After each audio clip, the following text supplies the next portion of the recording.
அஸ்ஸலாமு அலைக்கும். ஒரு வழியா பக்ரீத் கடை கிடைச்சிருச்சு. நானும் பல பண்ணைகள் தேடி அலைஞ்சேன். இந்த மாதிரி ஆடும் கிடைக்கல, பண்ணையும் கிடைக்கல. இப்ப 2ம் கிடைச்சிருச்சு. நான் ஆடு வாங்கிட்டேன். நீங்களும் ஆடு வாங்கணும்னா கம்பம் அனிவா மஹாலுக்கு பின்னாடி தான் இந்த ஆட்டு பண்ணை அமைஞ்சிருக்கு. உங்களுக்கும் தேவைன்னா ஸ்கிரீன்ல கொடுக்கப்பட்ட நம்பர்ல கான்டாக்ட் பண்ணிட்டு இருக்கா இல்லையான்னு தெரிஞ்சுக்கிட்டு பிறகு போங்க. அது என்ன வகையான ஆடு இது?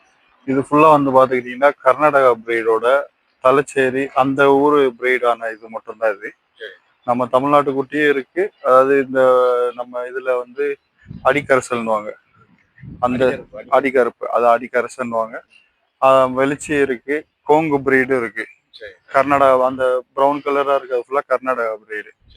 இது எல்லாமே வந்து நம்ம பர்ச்சேஸ் பண்ணி நம்மளே வளர்த்த குட்டி இது ஃபுல்லாவே. இது வந்து பாத்துக்கிட்டீங்கன்னா கரெக்டா 1 இயர். இப்போ ஒரு பக்ரீத் முடிஞ்சுன்னா அடுத்த பக்ரீத்துக்கு நாங்க பேஜ் எடுத்து போட்டுருவோம். ஒரு வருஷத்துக்கான குட்டி. ஆமா, இப்ப பக்ரீத் முடிஞ்சுன்னா 1 மந்த் ரெஸ்ட் எடுத்துட்டு அப்படியே அடுத்த இது நம்ம இறக்கி நம்ம எப்பயுமே நம்ம கைவசமாவே வச்சிருப்போம். கஸ்டமர் இருக்காங்க கம்பத்துல. கடைசியா நாங்க ஃபர்ஸ்ட் எங்க இது வந்து கொடைக்கானல். கடைசி 3 வருஷமாவே இங்க கம்பத்துல வந்து மோர் தென் ஒரு 100 குட்டிக்கு மேல வருஷம் கொடுத்துக்கிட்டு தான் இருக்கும். அதே ரெகுலர் கஸ்டமருக்கே நாங்க மெயின்டைன் பண்ணி இன்னமும் கொடுத்துக்கிட்டு இருக்கோம்.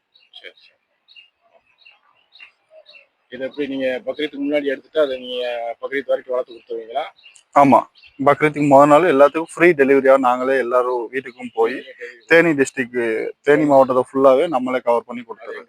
எங்கேயா இருந்தாலும் நம்மளே டெலிவரி கொடுத்துருவோம். ஃப்ரீ டெலிவரி வேற இருக்கு. பர்டிகுலரா இத்தனை ஆடு எடுத்தாட்டே எங்க இருக்கிறது? அப்பெல்லாம் இல்லை, சிங்கிள் குட்டி எடுத்தாலும் இங்க இருந்து தேனி வர டெலிவரி உண்டு. சரி, ரொம்ப நல்ல தகவலா இருக்கு. அதே மாதிரி நோம்புக்கு முதல் நாள் தான் வேணுன்றவங்களுக்கு நோம்புக்கு முதல் நாள் வர டெலிவரி இருக்கு. முதல் நாள் வர நாங்களே வச்சு எல்லாமே இது பண்ணி. ஆமா, ஃபர்ஸ்ட் நாள் அவங்க வந்து கன்ஃபார்ம் பண்ணி ஒரு வெயிட் போட்டு அவங்களோட ஒரு சின்ன டோக்கன் அட்வான்ஸ் வாங்கிக்கிறோம். ஏன்னா அந்த குட்டி புக் பண்றதுக்காண்டி. அது முடிஞ்சுன்னா திரும்பி எடுக்கிறப்ப அவங்க நேர்ல வந்தாலும் சரி, இல்ல இந்த இன்னைக்கெல்லாம் 4 கஸ்டமருக்கு வீடியோ கால்லே காட்டி, ஆமா, அதவே இதவே பண்ணி அந்த வீடியோல எப்ப என்ன வெயிட் இருக்கோ அப்ப போட்டுரும். மிச்ச பண்ணையில மாதிரி சாயங்காலம் வெயிட் போடுறது, மதியானம் வெயிட் போடுறதுலாம் இல்லை. ஏர்லி மார்னிங் காலையில வெயிட் போடுறது மட்டும்தான். திரும்பி நம்ம காலையில வந்து வெயிட் போடும் போது அதுக்கு அந்த 2 கிலோ 3 கிலோ கம்மியா இருக்கும்.